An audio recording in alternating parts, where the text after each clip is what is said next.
jump on the computer upstairs. Just make sure. What's up, guys? Good Good evening. Welcome back, everyone, to another episode of the Mixed Surfaces Podcast. Again, we're here in the off season, so we're always looking for fun things to talk about when the weather's cold.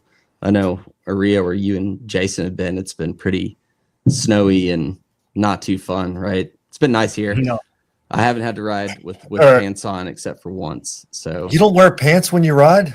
I'm Captain Natural is what they call me. Damn. You got snow. It's fun. Captain Natural. I like that. Yeah. No. Hey guys, well we got a special episode for you today. We're gonna get a little nerdier than we normally do.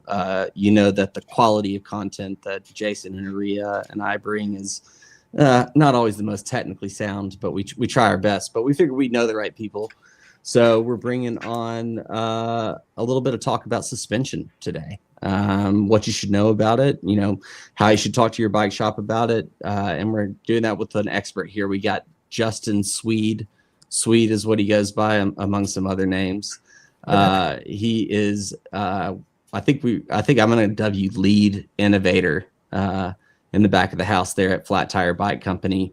Jason does the grunt work, grinding on the Huffies and the Schwinn's, and Swede is left to the fun stuff like suspension and maybe some project builds and things like that. But yeah, so Swede's been in the industry for 15 years. Has kind of seen the ups and downs, seen the innovations when it comes to bike tech and what everybody's riding, and probably has a pretty good way of making customers understand. So we're going to talk to him. We're open for questions throughout the stream today. So drop your questions in, suspension or otherwise, into the chat, and we'll be happy to talk through them. And if we don't know the answer, we'll make it up and you guys will run home with it, which will be good. But last thing, I want to shout out our sponsors. Of course, Flat Tire Bike Company.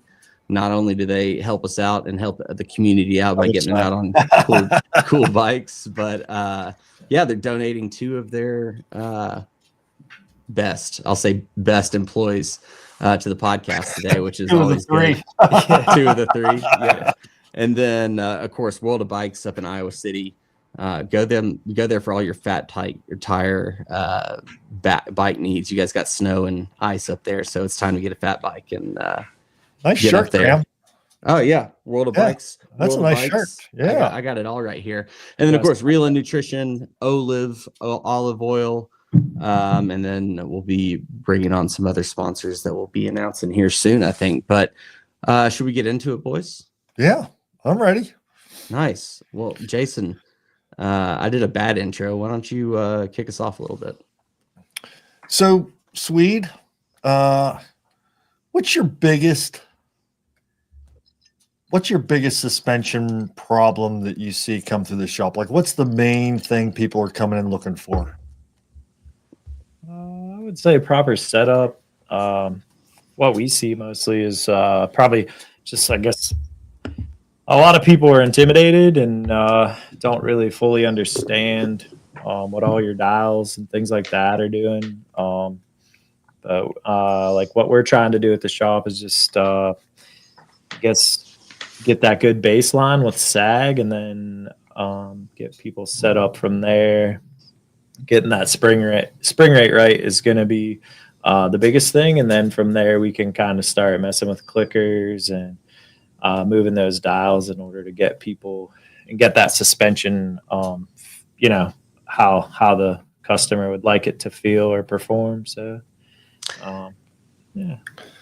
Dude, you just, so I mean, I ride bikes, I ride mountain bikes, but I mean, all the little rebound and settings still make me nervous, and I never want to touch them after they've like been in my mechanic's hands. But I mean, you just said it, like set the spring rate. Like what are the things that me and our audience and other riders, like what do we need to know about suspension that makes it easier to have a conversation with you when like we bring a bike into the shop? Because like I bring my bike into the shop and I'm like, I don't know, it feels a little squishy, or you know, I just never know really what to say, like other than like following the service maintenance you know, docket, I guess you could say. That's service maintenance is pretty key. That's very helpful. Like if you're not servicing your suspension, you're not getting performance out of it like you should. So like it's hard for us to properly set sag if your fork or shock hasn't been serviced in 2 years, and it's either too squishy or not moving freely. The stanchions aren't sliding through the lowers properly. So properly serviced suspension is going to be a key to keeping that performance up. And then from there, I usually try to have a conversation with our customers as far as get a better ideas like how you ride, where you're riding, and then what you're expecting or what you would like to feel from your suspension. If you said it feels too squishy, I mean, could be spring rate. So we could start by checking that sag and making sure that everything's set up properly there. The bike's well balanced front to rear if you're on a full suspension. And then from there, kind of dial in your clickers. I find a lot of people just might not have patience for bracketing, which is very important and helpful. What's bracketing? So bracketing would just be we're going to write down base settings. So a lot of people will just start with like the manufacturer's suggested settings. Put it in the middle. Yeah. Start in the middle. Yeah, pretty much. I like to set people up in the middle if they're getting a new bike. When we send them out, we're pretty much setting them up in the middle. I tend to be running people's rebound a little bit faster than some people would suggest. I just found through running telemetry equipment and the knowledge I'm getting from there is that a lot of that shaft speed on the rebound is too slow. So that's sending a lot of feedback up into riders' hands. So I tend to run my rebound pretty much full open on my stuff, just to keep that front wheel stuck into the ground. But it's all personal preference, though. I mean, does that push up? Not typically. I haven't found it to push up. I tend to run my suspension a little bit softer. Personally, I usually run under the manufacturer's suggested spring rate. I tend to run a bit more sag in my suspension, and then utilize volume reduction or my Manitou stuff set up with IRT. Olin's offers a really nice adjustable spring and fork in their fork. So I don't know. There's a lot of different ways to tune our suspension before we have to start getting into like shim stacks and revalves and things like that. So, dude, I want to take you, maybe not right now, but at some point, I want to show you my bike and say, okay, well, this is the shock that's on it. This is the fork. And I want you to tell me what I should do, because you just like blew my mind on and went so in depth on things that, like, I mean, you lost me once you got past volume reductions. That's probably like, I a understand problem too. So that's the thing though, is like, we can talk about all this kind of stuff, and you obviously know a shit ton about it, but like, how do I have that conversation? Like, I don't know. Like, I get nervous when I go into my bike shop, and I even know the guys, but I'm like, how do I tap into this knowledge that you have and make you give me an amazing bike with good suspension? Like, how do I do that? What do you guys do at Flat Tire? I think a lot of it's time. Like I said, suspension, in my opinion, requires a bit of patience. And I like to actually try it as much as I can. It doesn't happen with a lot of our customers, but I like to try to get out and ride with our customers. And that way I can kind of do on-trail adjustments for them, get feedback from them. So it can be challenging just because suspension's so it's like a preference. It's your preferences to mine could be different. So that's where like people might have a friend who has more money than he knows what to do with, and he just says, build it how you would, set it up how you would. and it doesn't quite work like that. My setup's not going to work, exactly the same for you, even if we're the same height and weight. If your bias and your arm length is longer and your weight bias is more forward on your bike or more rearward, that's going to change the dynamic sag of the bike and terrain also. So it's a lot of it, I guess, would come back your feedback. So kind of try to concentrate on what your bike's doing and what your suspension's doing, and maybe where you feel like it could be different. But I mean, the suspension starts at the tires, into the wheels, into the fork or shock. So tire pressures are really important. We run cush cores in our bikes too out here, just because we got some rooty, jabby roots. So cush cores can add an extra level of damping to suspension. And then with e-bikes, every bike you guys are running, like mountain bike, it has cush core in it. Like you guys are all running inserts. Not all of us. Ashley, the owner of the store, she doesn't ride cush cores, but she's lighter, I'm sure. Lighter. I mean, she's probably 100. I don't ride cush cores. No. Yeah, you don't even use a drop. You don't even use a dropper post, Jason. I'm surprised you even know what they are. I'm like, there's no way. I traveled overseas and learned how to do it at a special camp in Italy. That's there you go. Sending me out so there. Sweet, Good let Lord. me ask you this. I want to ask you this. So, what is a dead giveaway for like a simple thing for an amateur? You bought your mountain bike or full suspension gravel bike like yours truly.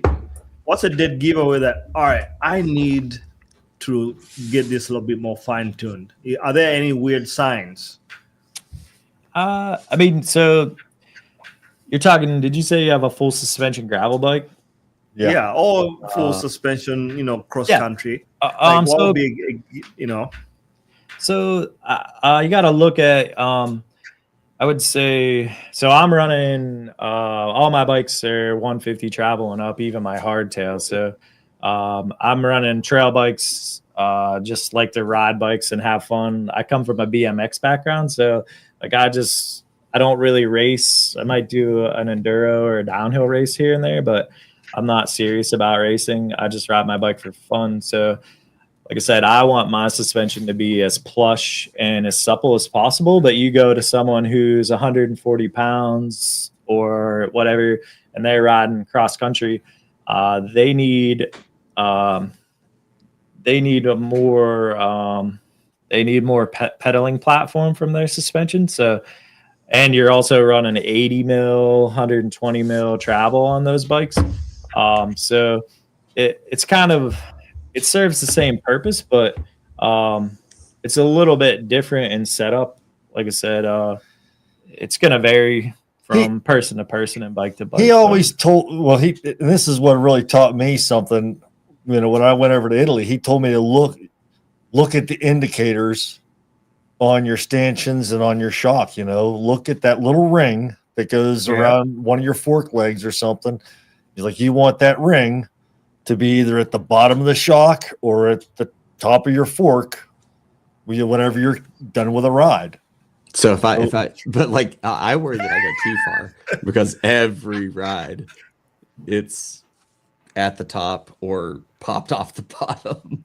Do you feel that you're riding terrain, like you're riding things that justify those bottom outs? Or Oh, for sure. I think a lot of so I live in Chattanooga, Tennessee. Okay. So I think a lot of our same mountains basically. So a lot of that rooty, rocky limestone, sandstone, like sharp stuff, but like a lot of rollers and things like that. So I'm also not a great rider, so there's that as well, and I mash over some stuff. But I do feel like it justifies it for sure.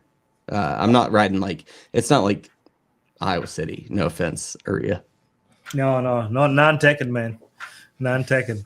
Yeah, but just the right amount of level skill that I need over here. But should you bottom out your shocks on every ride?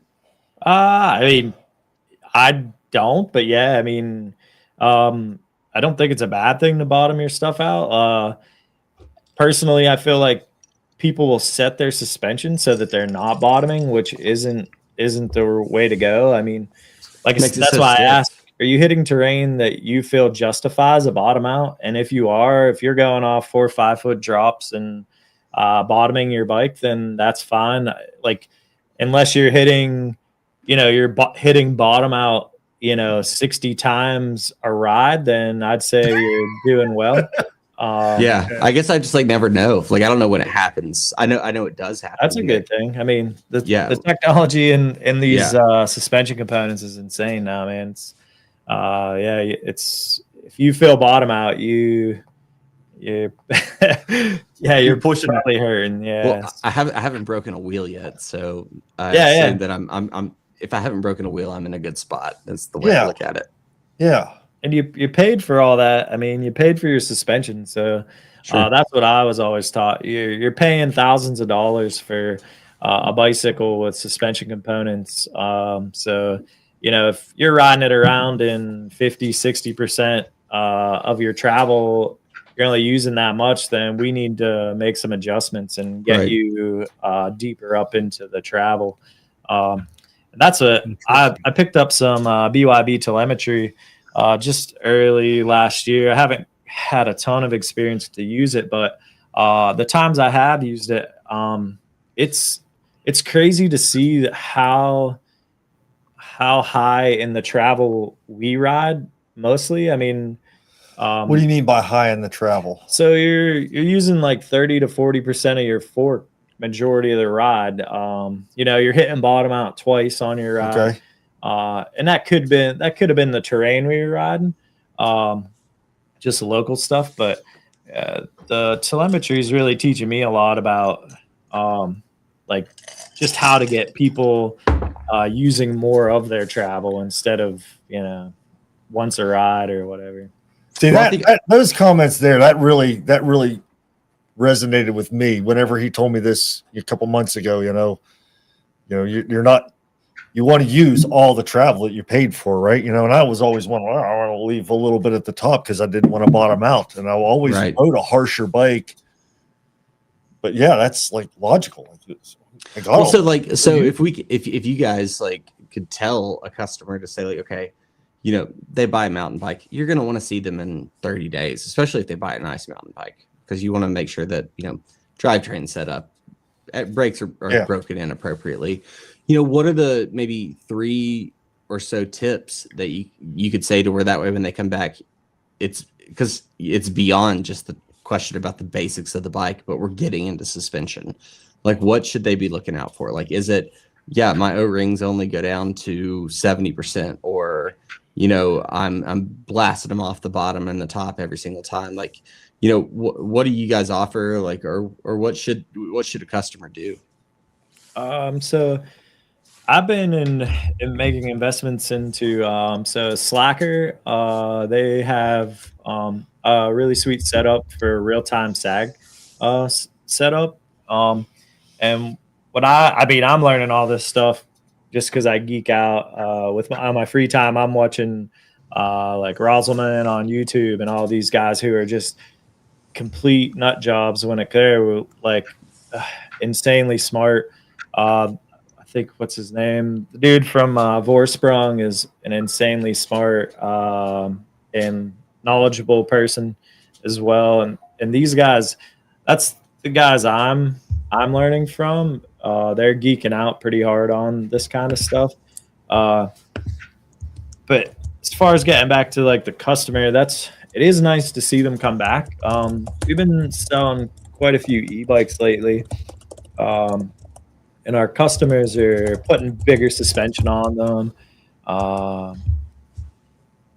doing things that would probably justify bigger suspension forks and utilizing more travel.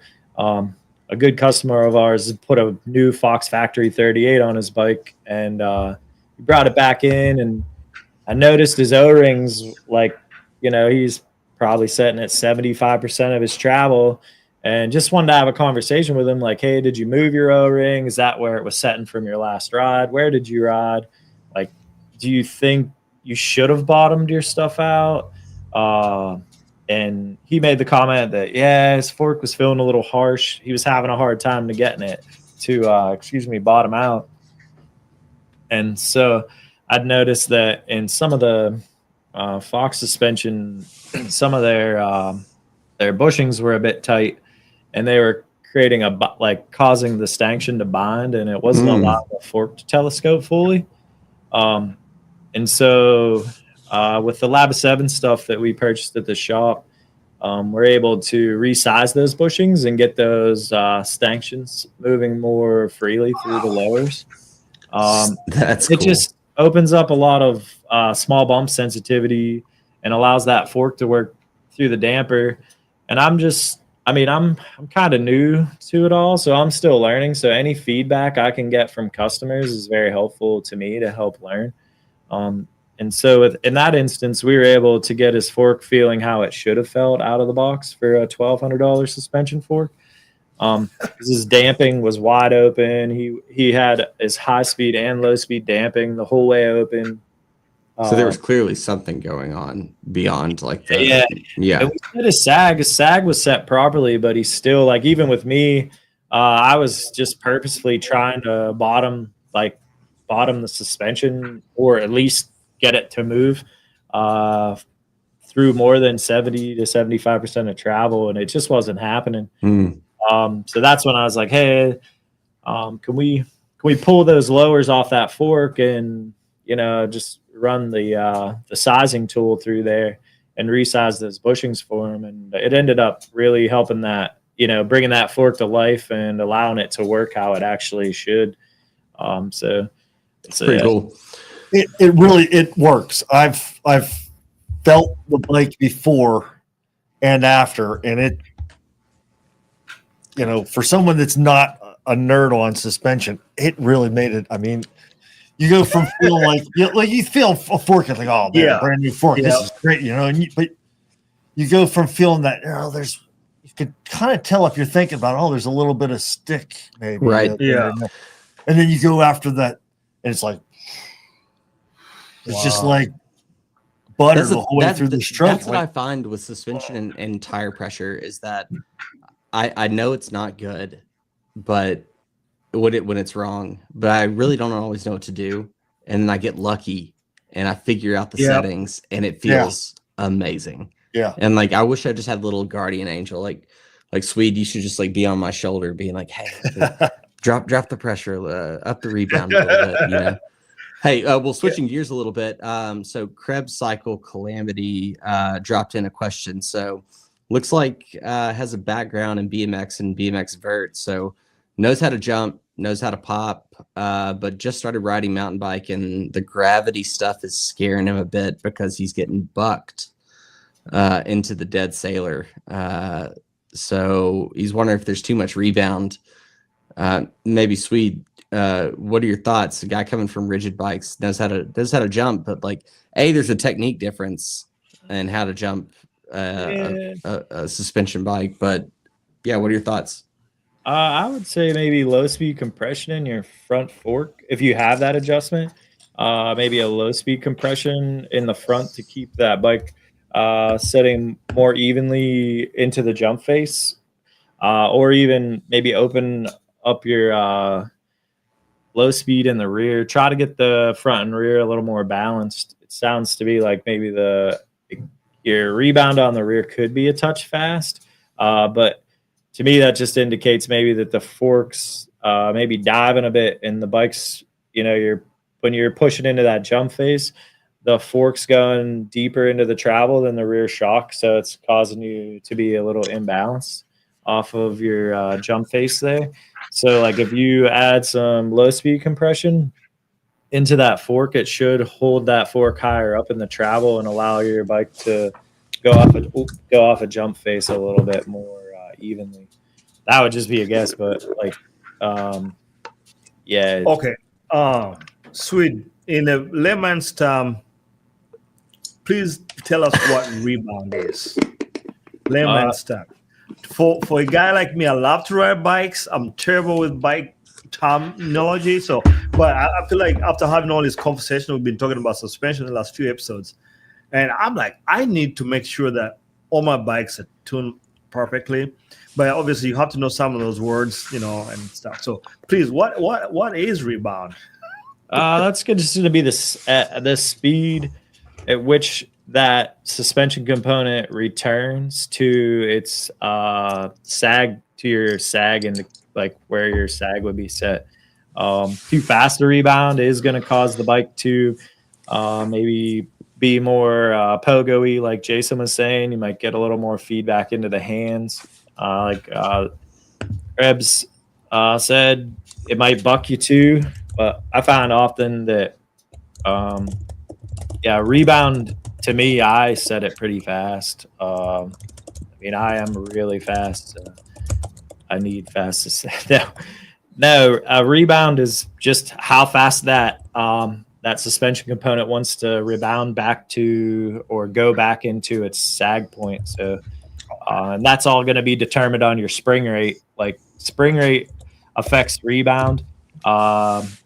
Compression is probably on the other end, where it's going to be more for ride feel, where rebound needs to be set pretty close to within a certain proximity of spring rate. So I weigh 200 pounds.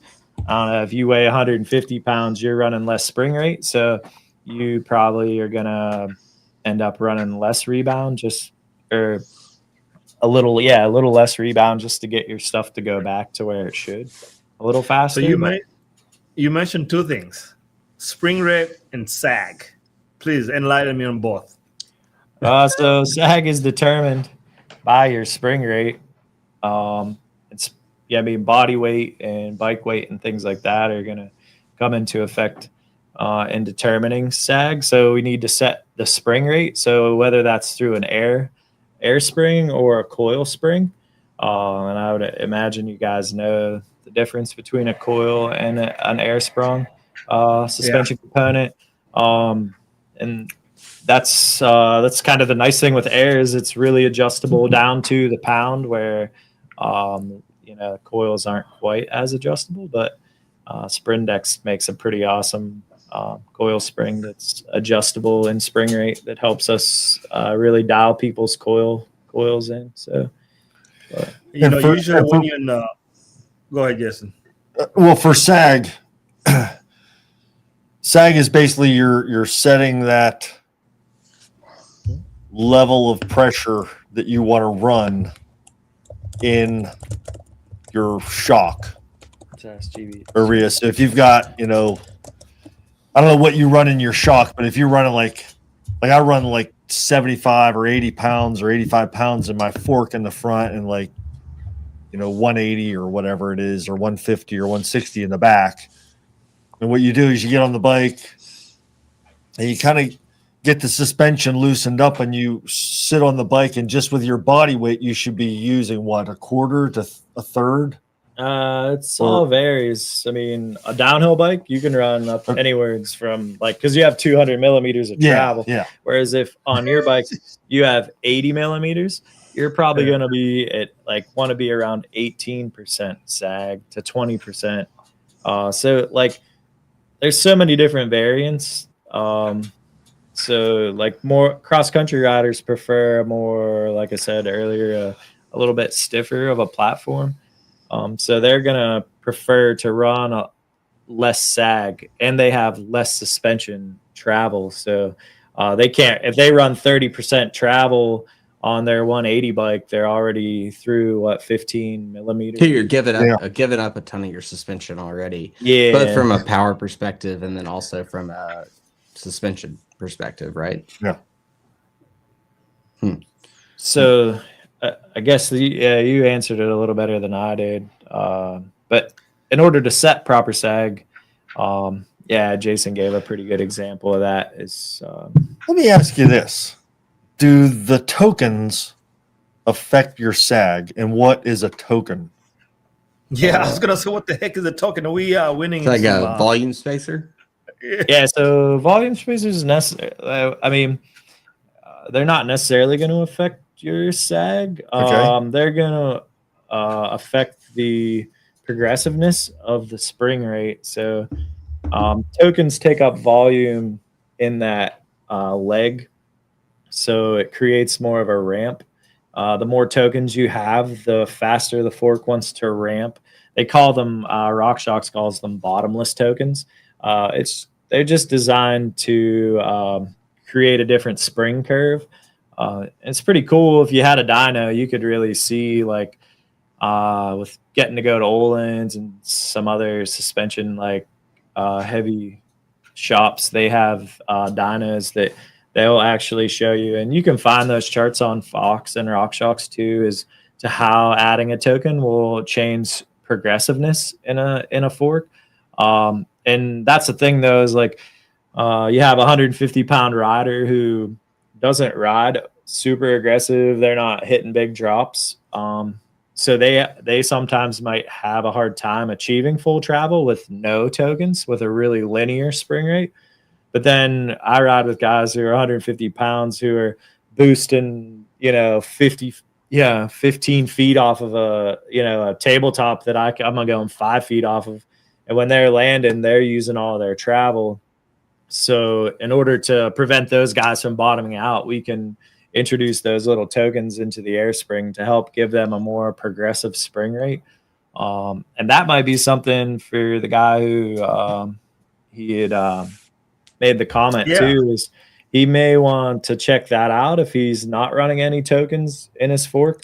That might help too. Like I said, the dead sailor, I'm imagining just means he's like getting bucked, or so like to me that just indicates that he's not getting the support out of that front fork that he needs. So like maybe a token would help him there, help into that mid stroke of his travel, keep the fork a little higher up. Yeah, he said he was running a RockShox SID. I don't know which SID, but I'm sure characteristics of. I'm pretty sure, you can run tokens in a SID. Yeah. So I think you make a good point, and I want to make sure I understand. So essentially, like a lot of shocks are built with a linear progression rate, which means that when it goes down, it goes down at the same rate. Yeah. Like when the force is applied, the wheel is coming up, and there's a stroke, right? So when you're adding these spacers, you're basically introducing more of an exponential curve when it comes to how your shock works, right? So if people think about it, say you take like a syringe. I think we all did this as kids. You put your finger on the end of the syringe and you push it, and like as you push, the air is easy to compress at first, but as it gets further, your syringe gets further down, it gets really hard to push. And that's what those spacers do essentially, is it as the shock gets more compressed, it makes it increases the force, right? Yeah. So when Swede's talking about these guys launching these, big drops, 10, 15 foot drops, or, a big, gap or something, they're going to put a lot more force at a fast rate. And so they need that extra resistance to push back so they don't bottom out. Otherwise you just right, exactly. Whereas like a cross country racer, they're not taking big drops. They're more worried about that consistent up and down and maintaining traction and consistent contact with the ground. And so with that, they don't necessarily need those spacers unless they're very aggressive riders. Do I have that right, Swede? Yeah, I would say you explained it better than I did. I mean, I know a lot. Well, I know some about it. So, but that was a good example. Yeah, of how to explain how. So one would be like, does everybody need a token? Should everybody? When would you think about putting a token in? Like when you're just doing drops, or does it help out a cross country guy as well, or is it all rider preference? I would say it's rider preference. I mean, like, and weight bias too. Do you ride more over the front of your bike? Are you more neutral, more rearward on your bike? Those type of things are going to probably affect that. Yeah. So I don't think tokens are for everyone. There's been a lot of development in like spring technology as far as air spring technology. So like I know in RockShox new forks, they used to ship their stuff with some tokens, but now they just they're leaving that up to the customer to decide with their new dampers and air springs. Like they're getting a lot of support out of that stuff that maybe a token isn't necessary. So, I I mean, it's all going to be, I would say, personal preference. But and talking to the customer and getting feedback from them is going to help me, like, where do we want to go? How do we want to adjust this? I mean, we're talking tokens, but I'm a big fan of Manitou suspension and Olin's DVO also. Those guys are all doing, instead of doing I was talking up the Manitou to these guys like 2 weeks ago. Yeah, he was trying to sell us on the monitor. Yeah, why? Like, because most of us. Before we jump into the monitor, yeah, I want to ask a question. When I'm on pink bike, people are always going back and forth on the coil suspension versus the air suspension. What are the benefits of either one, or is one more resilient than the other? I run coil front and rear on my bike, so I'm running a coil in my front fork and coil in the rear. Like I said, I like squishy. Hold on, your rear shock it's only a coil, like no air shock at all, right? Well, yeah, I mean, I have more forks. He's got more shocks and forks than you. Okay. Probably dirty diapers in your back. Yeah, that's a lot of dirty diapers. I know it's a lot of shocks. I have 2 kids. My preference is coil. Just I just like the confidence I get from a coil, the suppleness that you get out of a coil over an air shock is going to be, to me, it's confidence inspiring. With our off camber wet roots, I have full confidence that my wheels are going to track exactly where I want them to go. Where on air suspension, you get a little more feedback into the hands. The wheel tends to, in my opinion, deflect a little bit off of the small bumps, where like when the roots are you run over a log that's no bark on it, that coil's just like water. It's really fluid and confidence inspiring to me. But someone who's racing cross country isn't going to want to add an extra 2.5 pounds to their bike. They're not concerned necessarily. That's okay. That is okay. Definitely, Graham's not going to be riding a coil for sure. He's going to be a naysayer for sure on that one. No, I actually like a couple of my good friends have coil shocks, and I like one of my buddies has like a 2019 Slash old geometry and has a coil shock on it, and it is so fun. And then put that comment back up, Aria. E-bikes. So we're like, we have a Trek store down here in Chattanooga, and so like a bunch of people are on like Trek rails, and a lot of them are upgrading to a coil shock in the back because I feel like it gives a lot more. Do it on the front is what he says. No, I think that's so yeah. I don't know, Excelnity. I don't know what your name is, but we do e-bikes. I know you guys do e-bikes up there. I'm running coil front and rear on my e-bike and on my acoustic bike. What are you riding an e-bike? What's your e-bike?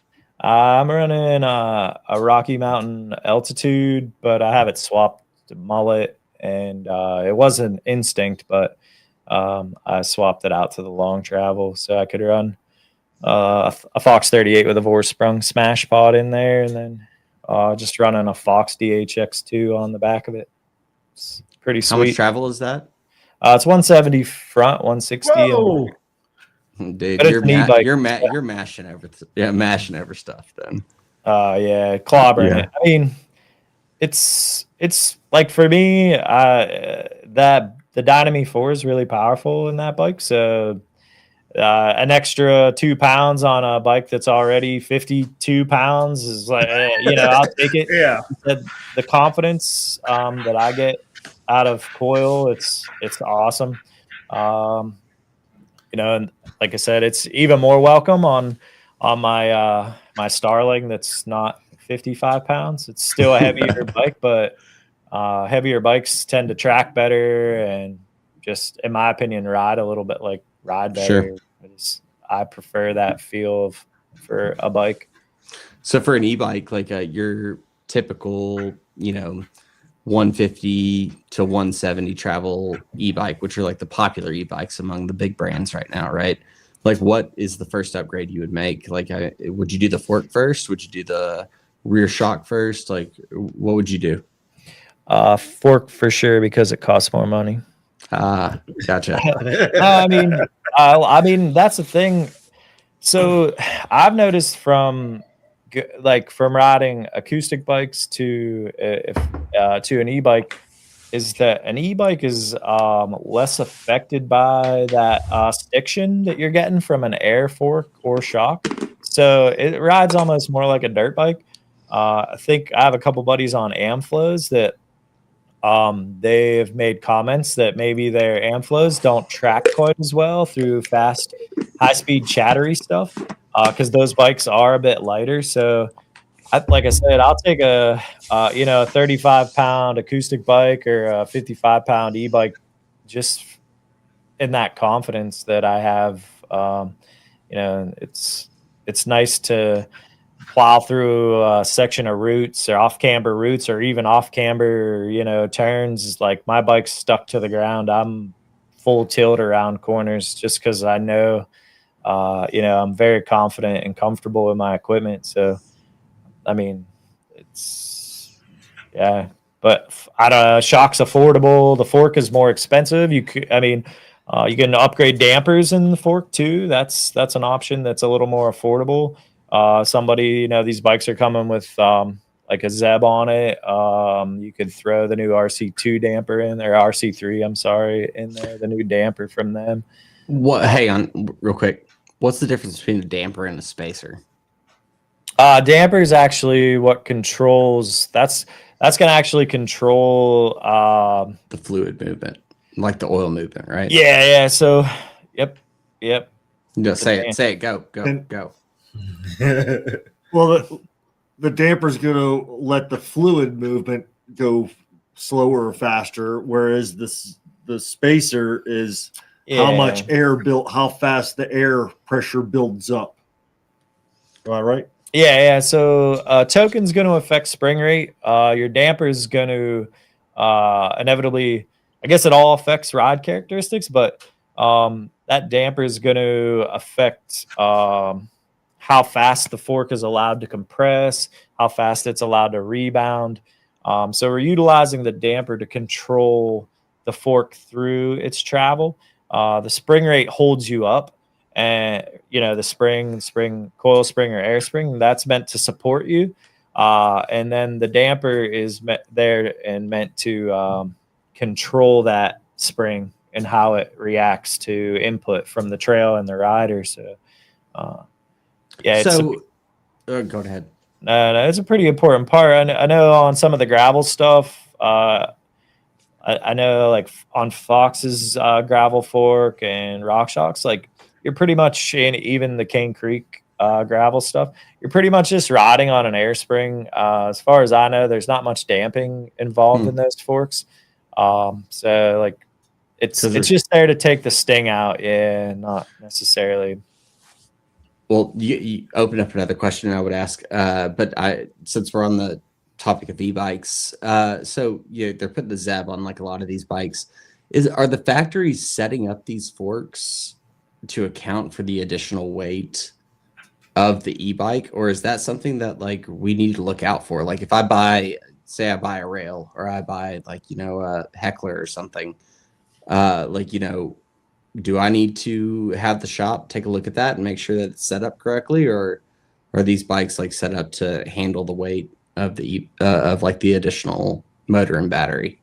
So the OEs work with those companies like RockShox and Fox. Mostly those are your two big brands. Like, the OEs are all working with those companies, and those forks are going to be tuned mostly like specifically for those bikes. That's where you see like Trek and Specialized run, and Scott all run like special. Most manufacturers actually will have a shock tuned for their bike.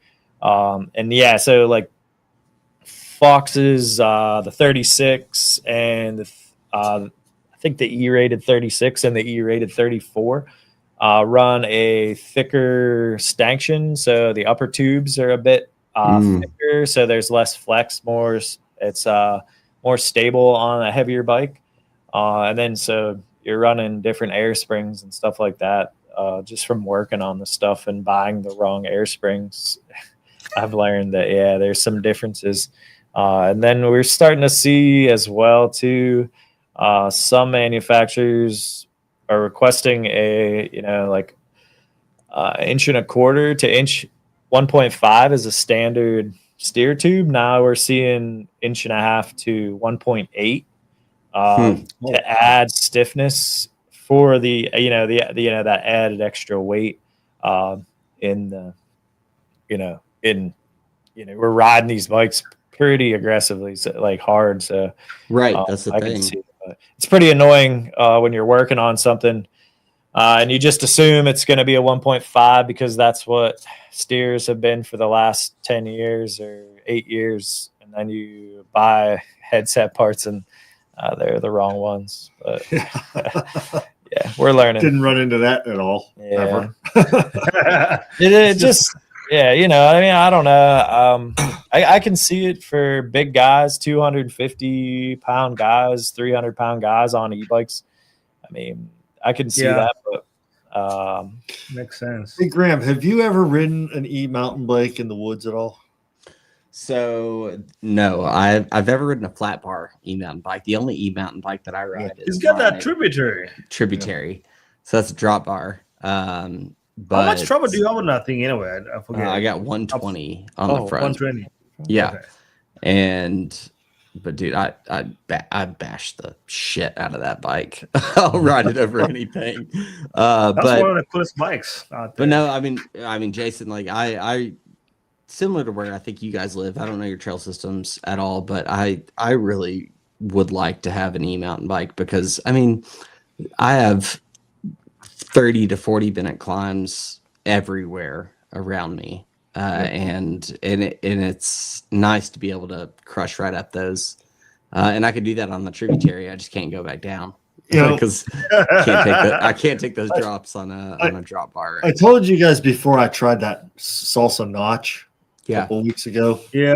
And, it was kind of small for me. It really wasn't set up that great for me and stuff. So I had some challenges, but I tell you what, I could really get into riding a good setup e-mountain bike through some of this stuff. It would be like riding a pedal motorcycle. I mean, the thing is though, is like people hate on e-mountain bikes because they're like, oh well, I'm just not going to work.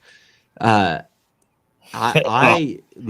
zone 2 rides, I love zone 2 rides on my e-bike because I can put out the same power or keep my heart rate where it needs to be and then cover so much more distance. And the other argument I'll make is that the uphill trails become like flats. Yeah. Like you're ripping berms uphill sometimes. Yeah. And there is nothing more fun than doing a berm uphill because you're not going to like launch yourself off into the woods and hit a tree. Like you're going to have some fun with it. So like I'll never listen to anyone that rips on e-bikes. I think the accessibility and then like what it does for your ride experience is incredible. Now there is a point to be made around trails and what they do to trails because bad riders hurt trails with e-bikes, but that's a whole nother thing. I tell you what, I've probably heard a dozen people in the shop saying that they ride much harder and get just as good a workout on their e-bike because they're out there just getting after it for even that much longer. Yep. Yeah, exactly. It allows you to stay out longer. So, for example, I did a trip with a couple guys to Colorado in Gateway, really like old school mountain biking. Well, first mistake, I had a cross-country bike, and everybody had at least 140 and above, and they all had e-bikes. So we were pedaling 12 miles, like serious 6 to 8%, and then doing our downhill runs. but I was only able to do 2 runs because we were like 6,000 feet or something, and I was coming from Iowa. So I was like, my day was done at midday, and they kept going until like 3:30. So in that case, the e-bikes were allowed. I'm like, okay, this makes sense. It extends your ride time, because I was pegged, and like the next day I could only do like 1 run. So definitely when I go back, 150, 160, 170 with the DJI Amflow motor on there. Yeah, man. That's awesome. I mean, my last e-bike ride, I think my max heart rate was 184, and exactly it was a zone 3 ride. Like I was in like threshold on that ride for, I don't know, a good part of it. So, and I mean, I'm chasing guys on Amflows, and it's a lot of fun for me. Like, unfortunately, I don't get to ride nearly as much as I used to, and I have a 2-year-old at home. So, the fact that I can jump on that thing and go escape and enjoy myself, whether I push myself or not, I'm still having fun. I'm still on 2 wheels. Whereas if I take my acoustic bike, it's just a sufferfest the whole time, which is probably what I need. I need that. But at this point, riding my bike once or twice a week, because I don't ride a trainer, just really don't make time, I guess. But the fact that I can go out and just feel like I'm 20 again is pretty awesome. No, I 100% agree. I got a 3-year-old and a 1-year-old, so it's the same thing. It's like I don't get to ride on the weekends anymore. I like ride when I have some time, and if I can cover 40 miles in the time I can cover 25 miles, like why not? Yeah.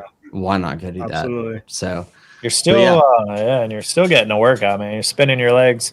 That upper body on the e-bike exactly gets worked pretty good, and like the extra 20 pounds of bike we're throwing around is especially if you're doing actual mountain biking, right? Like it's not like you're just pushing the switch and just going uphill.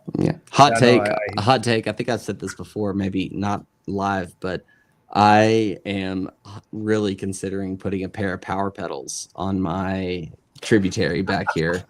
I'm not even joking.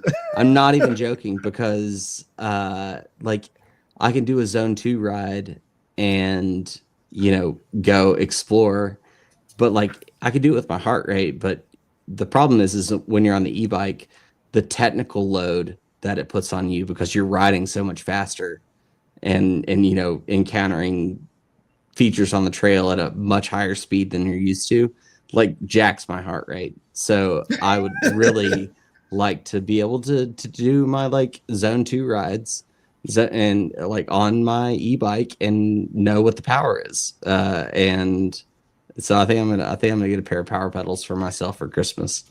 Jason will get you that shop discount. You don't have to pay full price for that stuff. Yeah, I asked him about a bike, and he told me he was going to charge me double. You know what I see? He keeps that in his pocket.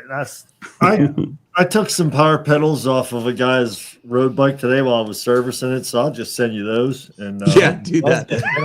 Sorry, we lost. Hey, I like you guys, but I don't want to go to jail for you guys, taking people's power pedals. Oh, he's cool, man. He's cool. He'll get so funny. He doesn't need them. Nah, his next bike will have a power meter. He's the guy that got 6th in the Dirty Dozen this year, so he doesn't need it. Yeah, he knows what power he can do in his sleep. Yeah. Dude's insane, man. Yeah. Hey, okay, sweet. So I wanted to ask you a question. Back to suspension. What are your thoughts on like flight attendant and what is it? Live valve? That was going to be my question. Yeah, flight attendant. Yeah, like I've ridden around the parking lot and on like a couple just like quick rides, flight attendant only. But what are your thoughts on that? Like, I mean, you think it's like where everything's going to go, or do you think it's a fad? I don't think it's a fad. I hear about this answer. I don't think it's a fad. I think it's those aids are going to be here. I mean, you see it at the top level, and I mean, honestly, I feel like that's where it's. I mean, you can see the downhill guys are running flight attendant, and Olin's has, special stuff on their bikes. So I'd say it's probably going to eventually trickle down. I mean, but so I personally don't want more batteries on my bike. Yeah. Like I have, batteries on my bike already. And honestly, the complexity of suspension now, it just, in my opinion, it adds a little more complexity as far as like, I'm not very computer literate or, like very good with computers. So when I sit down and have to program someone's flight attendant for them, over time and practice, I'm sure that would get easier. But to me, it adds a little bit of complexity to ownership. Some people are going to probably be super excited and geek out about it and enjoy it a lot. But I know for me, it's not technology that I personally am pursuing. Like I said, I have coils on my bike. I'd much rather be more. I ride a Starling with a single pivot, like 2 bearings in the bike in the frame. So I'm trying to be more simplistic in my choices for the stuff that I'm running on my bike. But I think it's a great thing for some people, for racers. If you're a cross country racer, enduro racer, the ability to not have to think about pushing a switch or turning your lockout on or off. I think that's a valuable thing, especially maybe even more in endurance races where people are fatigued and they're starting to get tired and lazy and don't want to push a button or flip a switch. So that stuff will just work for them. Sometimes you forget to put your dropper up. Yeah. Sometimes you forget to put the dropper down. Listen, the whole time you're talking, Sweet, all I can think about is like I want to rename you and Jason to Thoreau and Emerson over here. Just like back to the basics, like no tech, like it's steel gonna frames. come around, man. It's good. It's good, but then too, is if it fails, then expensive fix, huh? Yeah, I mean, like those systems, yeah, definitely. I think they almost double the cost of a suspension component. I mean, if you can afford it and that's your thing, then heck yeah, try it out, use it.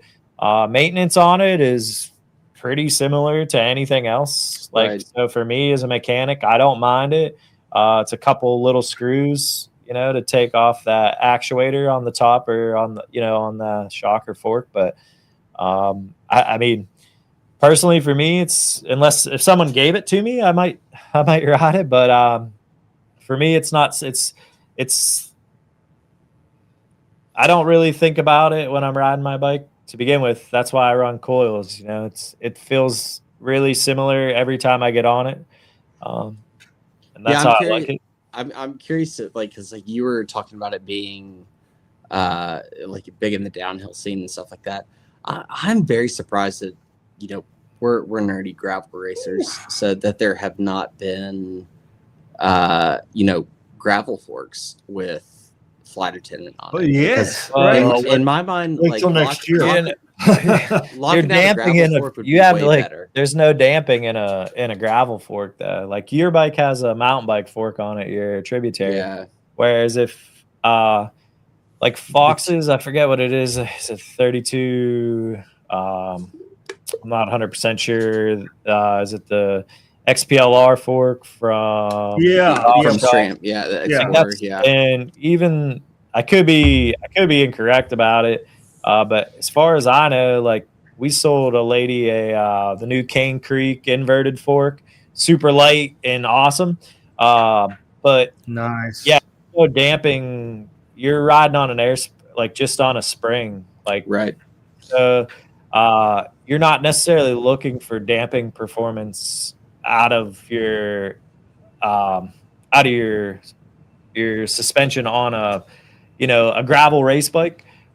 If you're running, I don't know, are guys running suspension forks? Well, they are, and I guess my question would be okay, in current state, maybe most of the gravel forks are 80 mils, maybe 100 at the biggest side of things, but if you could integrate in something like flight attendant where you really have good lockout, and you could maybe find a way around the weight penalty around the stanchion diameter and like the width of the metal and things like that, why wouldn't you run a 120 or like a 130 fork on a gravel bike and then have the ability to like truly lock it out, but then also have that suspension, because gravel races are getting more diverse, I would say, like where you're riding single track hard, like maybe harder core stuff, and then also road stuff. Well, yeah. How much? So a SID, you can get a SID with 100 millimeters of travel, and how much is the weight difference between a SID and say that Cane Creek? It's probably like 200 grams. No, it's like not, nothing. man. It's not. Is it not? I don't know. I mean, a SID, what's a SID? 1,500 grams on a SID. And what's See if we can find the info on this guy. I'm guessing like 900, 950. So a SID versus a what? Versus say lots of the Cane Creek. The Cane Creek. It's just because Aria's got it up. What's the Cane Creek weighing in at, Aria? I'm trying to see here. I'd say that's your biggest thing though, is weight. Like people are gonna be deterred by the weight. 990 grams. So 1,000 grams. So you're talking 3/4 of a pound, but you can lock out the SID. Right. If you want to lock out, it's 1,100. Because they have the SID. Yeah, from Cane Creek. The Cane Creek has a lockout at 1,100. So you're down They to got two. You're Yeah, down they to got half a one that pound. doesn't lock out and one 200 that grams. 200 grams. So you're down to half a 200 gram pound of difference. Dude, I'd get the SID. Yeah. Yeah, I would get the SID. Yeah, at that point, yeah. And You get then damping, you get yeah, exactly.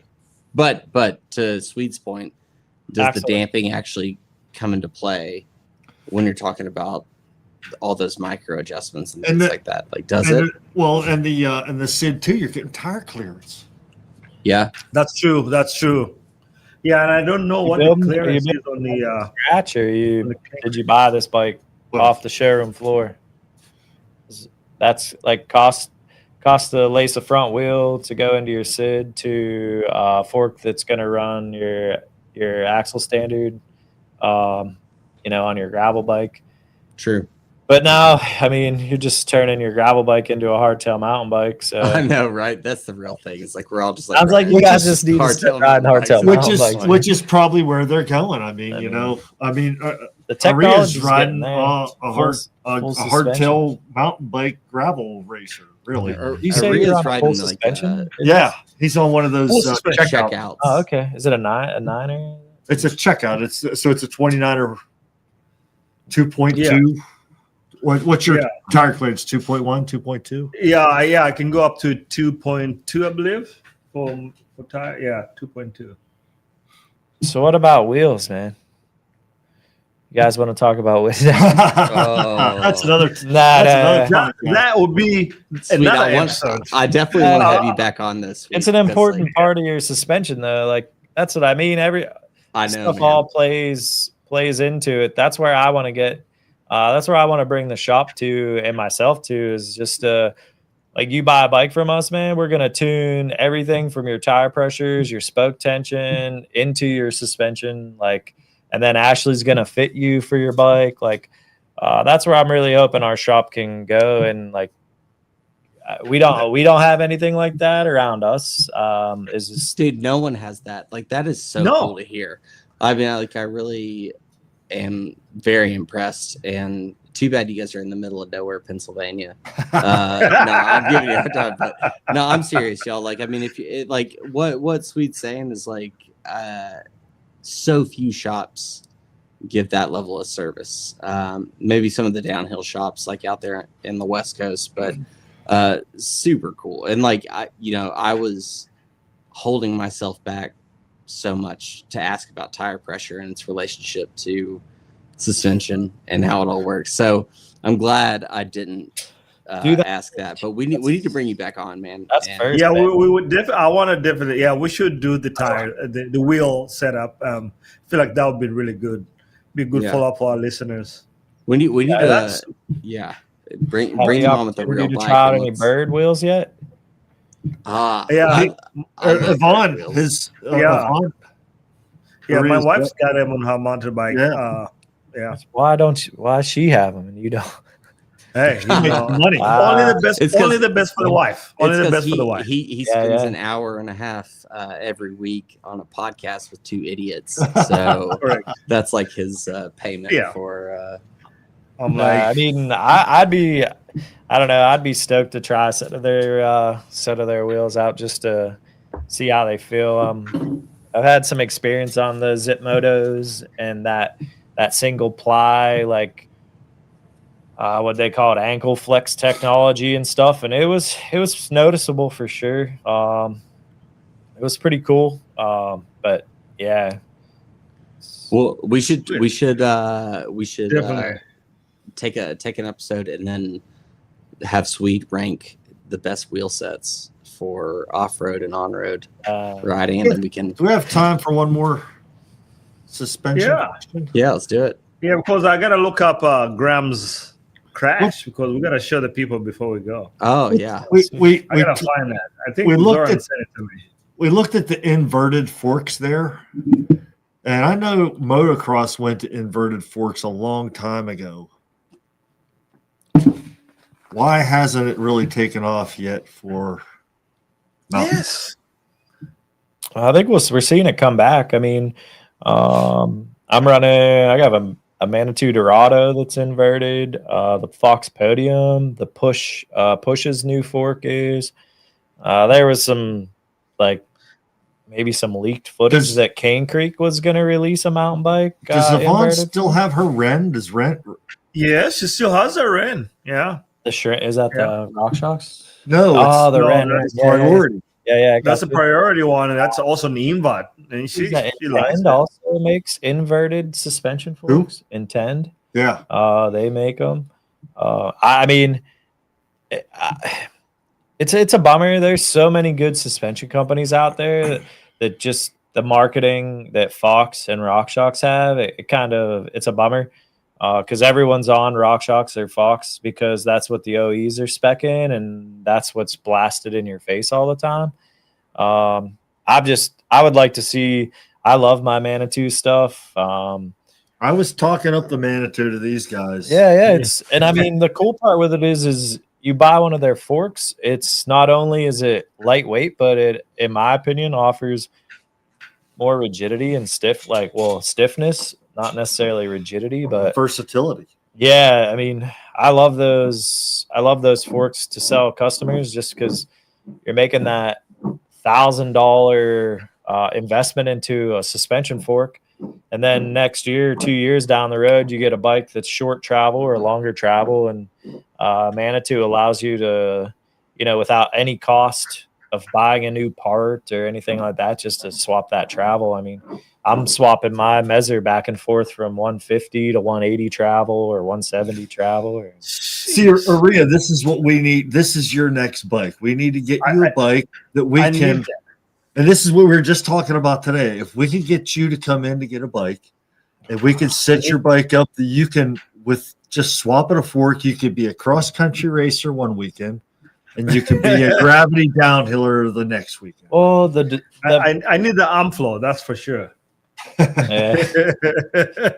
Hey, you want a heavier fork? Well, how much do you weigh, man? 190. Okay, yeah. I'd put a RX. I'd go Olin's on that thing. Or a Mezzer, but those guys offer some pretty awesome stuff. Aria's ready for a new mountain bike. I know this mountain bike now. He's I mean, you might want to hold off. There's going to be the best mountain bikes ever made. The Amfla. No. Yeah. I mean, I'm sure you guys have read about them. I mean, like I said, from what we've been hearing is. It's outdated bike geo, maybe not the best design bike, but you can. I mean, their motors rip. It's scary. Like, yeah, the guys I ride with used to be and boost ludicrous all the time. Now they'll ride those bikes in trail mode because they're too fast on the trails. Yeah. Right, 800 watts. That's insane. Yeah, it's a lot of fun, but. What about that new? Are you stepped away? But the DJI motor. Yeah, that's the arm flow. Arm flow. Yeah. Those are crazy. It's Yeah. going to be in a Yeah. bunch of other bikes next year. I think it's going to be. I think Commensal is going to have. Yeah, and I think Mondraker's Yeah, bikes Mondraker, out. There's a Uno. couple reviews out now. Yeah. That just came to the States. Are those guys Bontrager, are they switching to the DJI motor? Moondraker. Mondraker. Oh, Yeah. Not okay. Bontrager. probably. Okay, I was mean, like, whoa. Okay. No. All right. but Trek- it's gonna Trek- it's just gonna push everyone else. Like Bosch will have something out. Yeah. They're not gonna just sit back and let Let everybody eat their cake, eat their lunch. Yeah. All right. Well, we should have you back for a real conversation. We would like to kind of complete this, make it a whole, series. So we really appreciate you being here. Yeah, for sure, man. Shall we shut it down, guys? I think so. I told him 3 hours. Before we do, You said you guys would be good for 3 hours. We can't afford to pay you for 3 hours. Yeah. No. I'm only halfway through this beer. Well, you talk too much. Yeah. we can't. Yeah, the budget's still a little lean right now. We should try to get By the him- way, so this is our resident. do a video of it. Yeah. You know? Did you hear that, Aria? Huh? You guys come to the shop when you buy your bikes. You'll come to the shop. We'll fit you. We'll Sweet. Yeah. put you on the bike. We'll do the suspension setup. We'll take you up on the mountain and do telemetry to get your. I need Need to- elbow pads, the whole thing. We need to Full document it face though, so that we can utilize it for marketing. Yeah. You know? Yeah. Definitely do it. Yeah. Likes and, do it. likes and subscribes the whole way. Definitely do. Yeah, I'm down for it.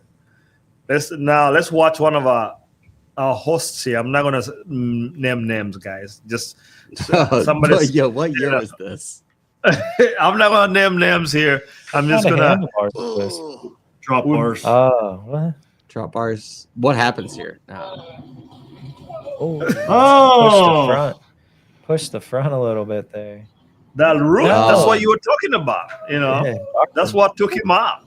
No, I pedal struck a rock. Oh, And is that what happened? It Like is. it looked like Say that your back- again.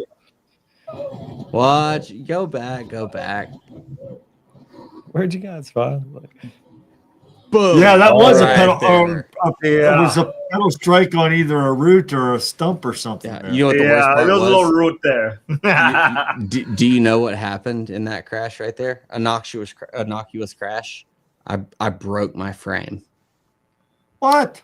I broke my chainstay Are you on that serious? on that crash. Yeah, I don't know if it landed on a rock or On a what rock. it landed on, but I broke my chainstay. You want to tell us what bike that was? It was a Obed GVR. Obed. Yeah. Oh, Yeah. Dude. don't crash At your least you Obed. didn't break your collarbone now. I did that this year, so it's all good. Oh yeah. Yeah. You paid the piper later. Yeah, we're good. We're good. I've Shoot. put my. Oh put my goodness. All right, guys, we better shut it down. Sweet, Yeah. Hey, man. We sweet. appreciate Yeah, you thank showing you. up. We appreciate Yeah. it. Super awesome chat. Like people, if you had questions, you didn't know how to ask them, or you watch this later and you have questions, drop them in the comments. What's your Uh, suspension tag? You got to do your suspension tag. FT tuned? Is that what it is? I don't know. Is it FT tuned, I think, is what we Oh. tagged the. Yeah, Is Or- that on Instagram Service by Swede. or Twitter or JSweet69, service by Swede. No, so I am running the telemetry out of my own LLC just to help Okay. with some cool? costs there. Well, but If you wanna send us a link and stuff, we'll put it in the show notes. That way, we haven't got there. people We know haven't got that far yet. yeah, 2-year-old and trying to cram my brain with learning all the ins and outs of every suspension manufacturer, and so it's been put on the back burner, but I'm really hoping to utilize that this year and help me push my knowledge and ability to answer questions and help people out. So just helping you get the most out of your money with that suspension is all. We'll do it the old school way. Flat Tire Bike Company There you in go. Greensburg, Pennsylvania. Yes, Booming sir. Greensburg, Pennsylvania. Give them a sir. shout. Bring your bike Sweet in. demand. I love my shop down here, but I think I'm gonna have to bring my bikes up there and have you guys do some Get 'em magic with them. fine-tuned. But Tear it He- apart. Yeah. He works on the suspension, and I get to work on the Amyets. yeah. You stick with your Huffies and Schwinn's. Seniority, man. It's just I'm just got All lucky. these good things. I got Lucky I got there before he The did. is Amyet all. today. Oh The man, Amyet. it is what it is. That's a whole nother discussion. Don't man. ever buy That's- an Amyet. Awesome. Hey, well, thank you If, to if everyone. you want a that- bike to be safe, Yeah, thank you to everyone that tuned in. Appreciate our sponsors. Awesome to see representation from one of them with the Flat Tire Bike Company. But yeah, as always, y'all DM us on Instagram. Hit us up in comments. Like, we want to know what you guys want to hear about. So let us know what you guys want to talk about. Otherwise, we'll keep shooting in the dark and coming up with cool episodes like this. So I guess with that, thanks for having us. Love Yeah. talking bikes with you. Peace let's out. Thanks, shut it down. guys. Thanks. Thank you all for listening and watching all the way to the end.